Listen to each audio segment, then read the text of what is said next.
All right, everyone. The other day, Hillary Clinton devolved into the Russia stuff again. So she came out and she's like, well, Vladimir Putin is xenophobic and stuff. And I'm thinking, xenophobic in many cases represents the person happens to believe in some variant of national identity. It doesn't need to be ethno-nationalistic. Russia's not an ethnically homogenous state. It's funny, a lot of people here seem to think that it's all like, that Russia is 100% white Russians.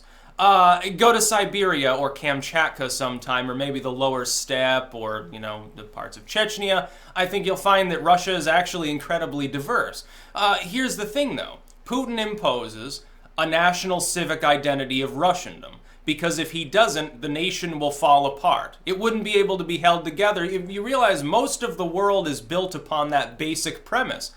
What was Russia's problem when the USSR was dying? Fundamentally, it was cultural nationalistic groups that were splitting off. The Ukrainian identity, Estonians wanting an independent Estonia, the Kazakhs. That's what happened. Why do you think they left Russia? Like the Belarusians, genetically speaking, would they be differentiated considerably from people that are, just across the border in actual Russia? No, not really, especially after Stalin's programs where he basically tried to bland it up and march people around and tried to destroy a lot of those groups. Stalin almost had the right idea at the time from the perspective of strategy, because communism was so desperately stupid, especially his brutalistic, industrialized version of communism, that there would have been mass rebellions. He decided to basically destroy his own economy by killing off some tens of millions of people and letting several tens of millions more starve to death. Yeah, it was one of the most despotic people who's ever existed. The only thing that comes close is Mao. And Mao, it's like a lot more of those people died of starvation because of his bird-killing program, and then it led to massive locust swarms, and then he's like, oh yeah, sparrows are actually, sacred, or, some shit within communism now. And it's just so inept. Stalin was more outright brutal. You see actually some Stalinism now online. They're always trying to disappear people now if they have the wrong views. It's actually slightly funny, but Hillary Clinton calling someone xenophobic is pretty fucking funny for two reasons.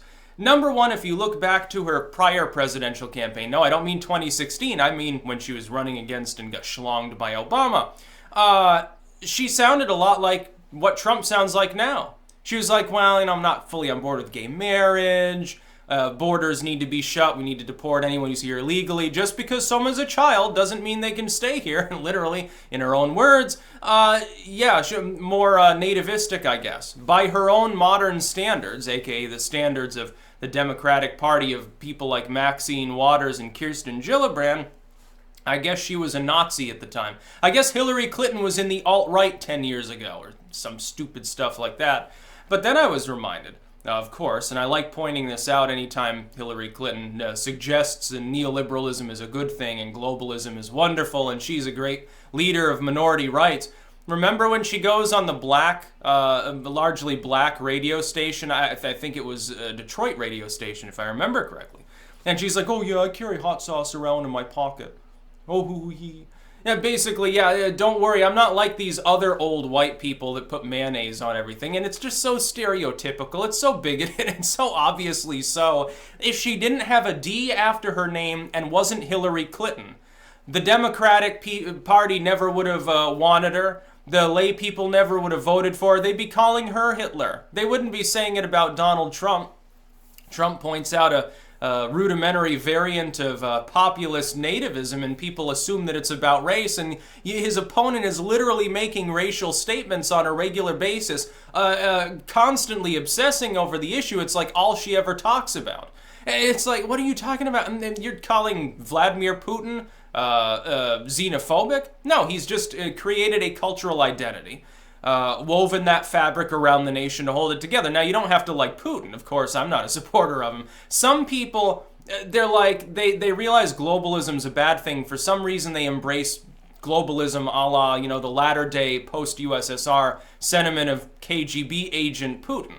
And I don't really get it, because it's the same thing. It's part of the grand chessboard. Look, you think if Putin thought that he could reasonably work out a way to more or less take over the world and make Russia the main power, so that he was in a position to govern things on a diplomatic world scale like the US does, of course he would take the opportunity. He wouldn't want to carve the world apart into separate nationalistic states or something. No, he wants pieces of old Russia back. He wants a new Russian empire. It'd be good for his approval. It'd be good for his billions and billions of dollars. And that's the way that the psychopaths that tend to lead countries think. He's no better. He's just less powerful than somebody in DC. He's less powerful than a Bush or an Obama or a Merkel. But he's basically the same. I say Merkel because she basically leads the entire EU. Make no mistake, Merkel is the one in charge of Brussels. Absolutely, because Germany is the manufacturing muscle of the EU. The Germans have disproportionate power. Oddly enough, they're becoming more and more Eurosceptic based on the migrant crisis. Not on the economy. Economically, it's great for Merkel. She can say, we give welfare to Greece and Italy, keep them poor so that they keep donating labor, basically. That's literally what she's doing. She's trying to siphon off the lower classes of the more impoverished parts of Europe, keep them impoverished if she can, while they slowly crumble into dust so she can take them over. She's like, did they take Hitler's brain and then stuff it into a new body and then say, okay, this time we're going to have a kinder, gentler imperialism that's basically Merkelism? No, Hillary Clinton doesn't have any right to call anybody xenophobic. As soon as she comes out, she calls 25, 30 million people in the United States, her fellow citizens, deplorable and irredeemable. There are literally tens of millions of Nazis in the country. She comes out and rambles about hot sauce, and she reminds me of the old colonial-style, like, South Carolina lady who sits on her porch and refers to anyone who goes by who's not white as the help. That's what she reminds me of. She would be a perfect stand-in for some plantation wife. Sort of like, what's her name, Paula Deen or something, only actually bigoted instead of like Paula Deen making a bad joke in the 1970s. That's basically, and less butter and more hot sauce apparently. That's Hillary Clinton. Yeah, no sugar and spice and everything nice there. That little smile there hides a very malevolent individual. I'm telling you that much. I was never rope-a-doped into believing in the Clinton mystique. Including by Bubba Bill, and Bubba Bill at least was competent when it came to economic issues to some extent. He was competent enough to maintain the Reagan policies that were leading us into having a temporary surplus before W pissed it all away. In all honesty, that was largely W's fault with the Iraq War, among other things. And then the dot-com bubble bursting, it didn't help at the time. That wasn't W's fault. That was nobody's fault other than the dot-coms themselves. Remember when Yahoo was the main company? Yeah, you whippersnappers don't remember when Yahoo was the main search engine and Google was like, oh, what's this little startup company?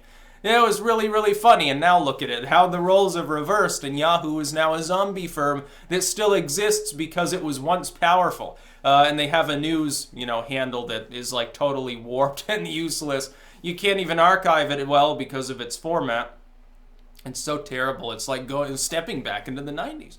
Hillary Clinton calling Putin xenophobic is funny. Putin should come out and call her xenophobe and say, I never told black citizens here in Russia that I carried around hot sauce in my pocketbook now, did I, madam? It'd be quite funny. And then, of course, people would say, well, he's doing this to run interference for Trump. And they would find some way to mention him in the context. It's gotten to the point where anything within politics, it's like we're playing 5 degrees of separation from Donald Trump. Oh, well, this manufacturer is going under. One of their higher-level staff members has a friend whose cousin is associated with Paul Manafort. It's Trump's fault. They're playing this weird game, and it's just, I don't quite understand. I also don't understand how anyone can take it seriously at this point. That's about all. Peace out.